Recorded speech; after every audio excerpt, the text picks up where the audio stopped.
Graça e paz para o seu coração.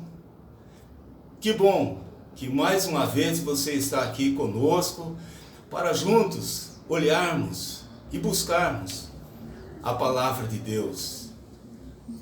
Às vezes eu fico pensando, por que o Senhor Jesus ele não nos salva e ele não nos leva diretamente para o céu?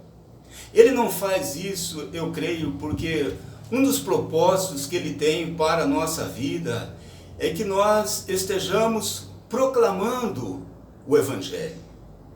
O mundo está tão carente de boas notícias, e Evangelho, a palavra Evangelho significa exatamente isso: boas novas, boas notícias.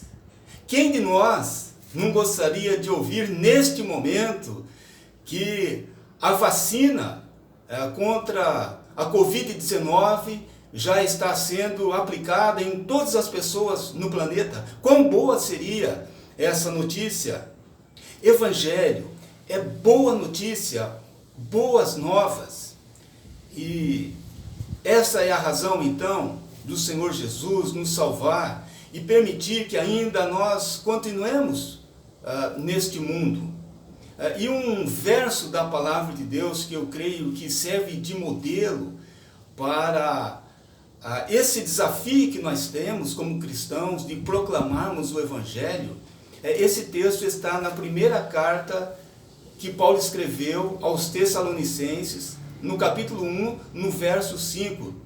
Diz assim: porque o nosso Evangelho não chegou até vós tão somente em palavra, mas sobretudo em poder, no Espírito Santo e em plena convicção, assim como sabeis ter sido o nosso procedimento entre vós e por amor a vós.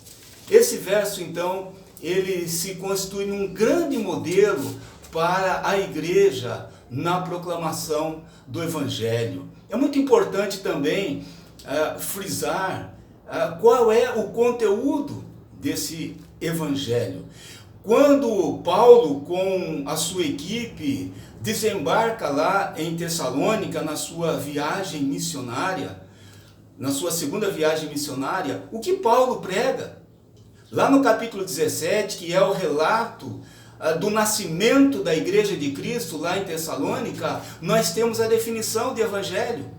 Atos capítulo 17, verso 3, nos diz que Paulo expunha e demonstrava ter sido necessário que Cristo padecesse e ressurgisse dentre os mortos. É esse Cristo que eu anuncio. Então o Evangelho nada mais é do que o sofrimento, a morte de Cristo, a sua ressurreição e a promessa da sua segunda vinda. Paulo pregava isso. E essa é a mensagem que nós devemos pregar nesses dias com fidelidade.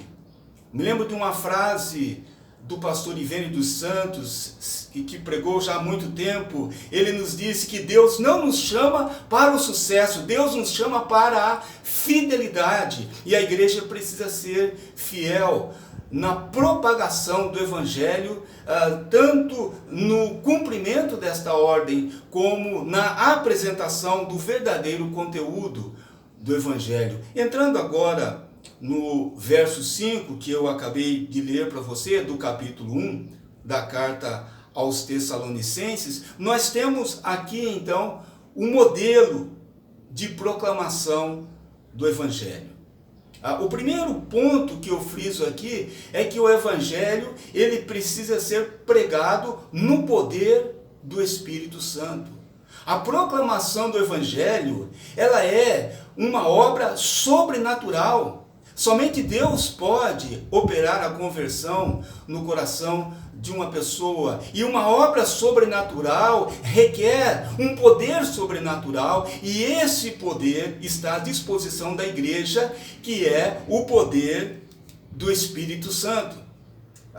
Jesus, ele disse aos seus discípulos, lá no comecinho do livro de Atos, logo ali no primeiro capítulo, no verso 4, ele disse assim aos seus discípulos: não vão a lugar nenhum, sem que antes vocês sejam revestidos com o poder do Espírito Santo.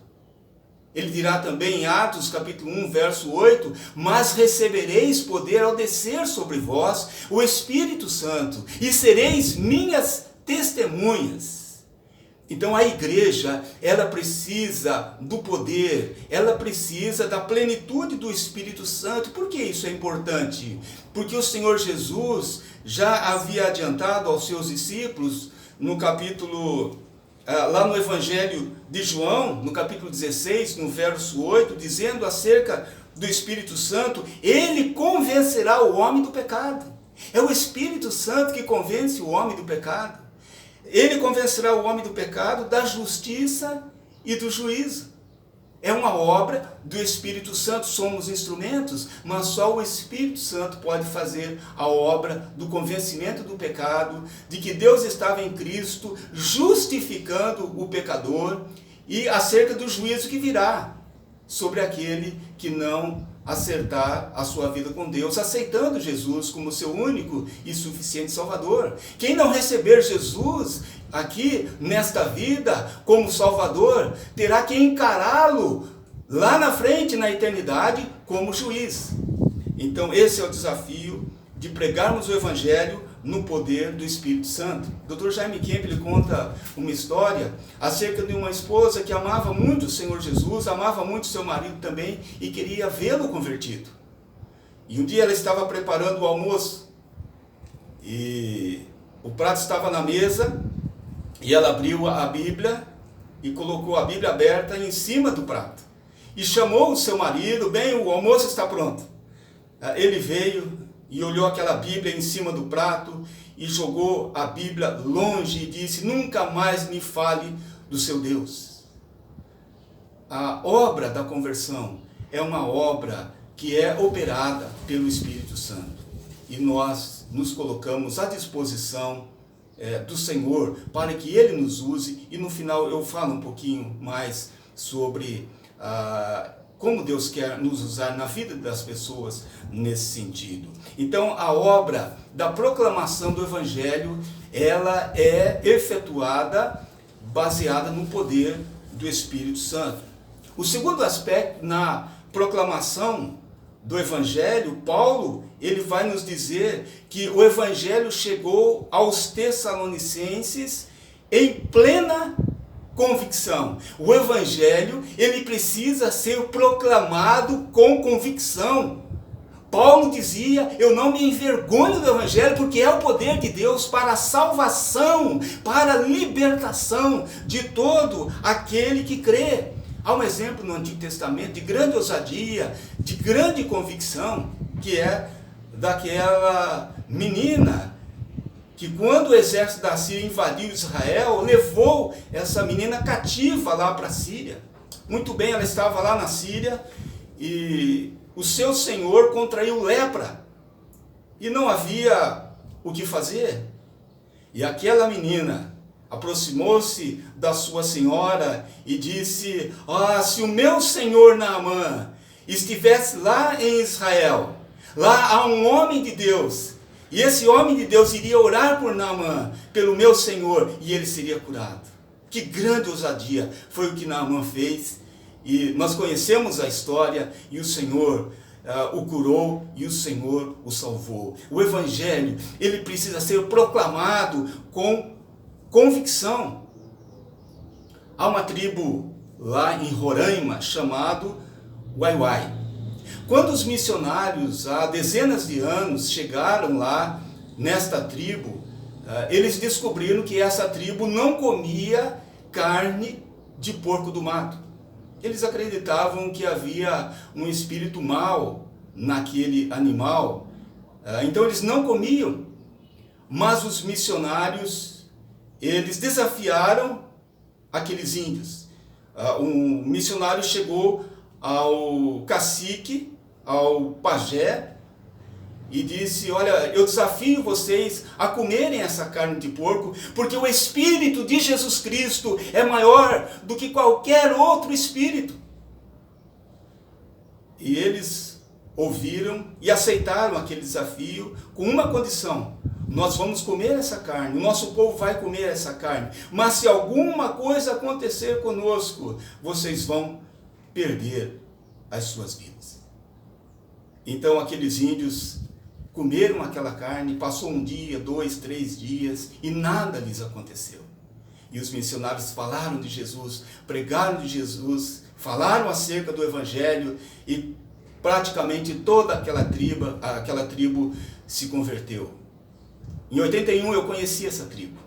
Eu desci lá no meio da selva amazônica e desci no aviãozinho de asas de socorro e um índio Wai-Wai se aproximou de mim e me fez 2 perguntas que me marcaram muito, talvez as únicas palavras que ele falava em português. Ele me disse: você é irmão? Você tem a sua Bíblia? E hoje há uma igreja forte ali entre os Wai-Wai, inclusive um povo extremamente missionário. Falando sobre a pregação do Evangelho com convicção, eu me lembro de um fato ocorrido nos dias de George Whitefield, considerado por muitos como um dos maiores evangelistas da história. Certa vez, quando George Whitefield ia pregar em Londres, viram um ateu famoso na época correndo pelas ruas de Londres e perguntaram a ele: fulano, onde você vai? Correndo assim? Ele disse: eu vou ouvir George Whitefield. E disseram: mas você não acredita? Ele era um ateu? Você não acredita? Ele disse: eu não acredito, mas George Whitefield acredita naquilo que ele prega e eu vou ouvi-lo. O Evangelho precisa ser pregado com toda a convicção, porque o Evangelho é o único caminho, a única verdade e a única vida que vale a pena ser pregada. O Evangelho então deve ser pregado com convicção. Um outro aspecto muito importante, indispensável na proclamação do Evangelho é o nosso bom procedimento. E Paulo fala isso. Paulo diz assim: assim como sabeis ter sido o nosso procedimento entre vós, e por amor a vós, amados. A conversão, ela apresenta evidências. No capítulo 1 aí dessa mesma carta aos Tessalonicenses, no verso 3, Paulo vai falar acerca da fé operante dos Tessalonicenses.